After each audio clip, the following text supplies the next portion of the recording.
रामायण की कहानी। ओम जाने सीता माता की सच्चाई। क्या सीता मंदोदरी की बेटी थी?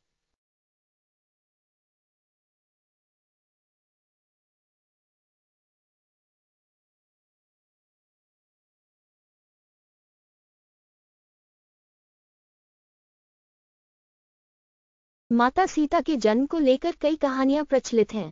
कोई कुछ कहानी सुनता है तो कोई कुछ। इसलिए साफ साफ कहना मुश्किल है कि सीता की माता कौन थी। सीता के जन्म से जुड़ी हम ऐसी ही एक प्रचलित कहानी सुना रहे हैं। एक बार लंकापति रावण के तप से खुश होकर भगवान ब्रह्मा उसे वरदान मांगने को कहते हैं। रावण उनसे अमर होने का वरदान मांगता है। ब्रह्मा जी उसे अमर होने के अलावा कोई दूसरा वरदान मांगने को कहते हैं। रावण वरदान में मानता है कि मुझे सुर, असुर, पिशाच, नाग, किन्नया, अप्सरा कोई भी न मार सके। रावण मनुष्य द्वारा न मारे जाने के बारे में नहीं बोलता है, क्योंकि वह मनुष्य को तिनके के समान समझता था। रावण कमंडल को लंका ले गया और वह पहुंचकर कमंडल अपनी पत्नी मंदोदरी को देकर कहता है, यह विषैले रक्त से भरा है, इसे संभाल कर रखना और किसी को मत देना। कुछ दिन बाद विहार के लिए रावण किसी पर्वत पर चला जाता है।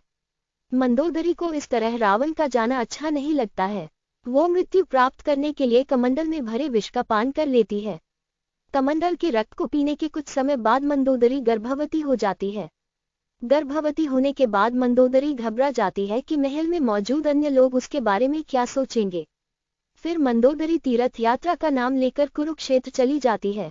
वहां मंदोदरी एक बच्ची को जन्म देती है, लेकिन लोक लाज के चलते वो उसे एक कलश में रखकर जमीन में दफना देती है। कुछ दिनों बाद राजा जनक भी कुरुक्षेत्र जाते हैं। जब वह जमीन में हल चलाते हैं तो उन्हें वहां कलश मिलता है जिसमें मंदोदरी ने बच्ची को रखा था।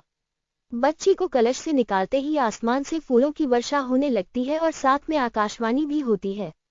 आकाशवाणी में राजा जनक द्वारा उस कन्या के लालन पालन की बात कही जाती है।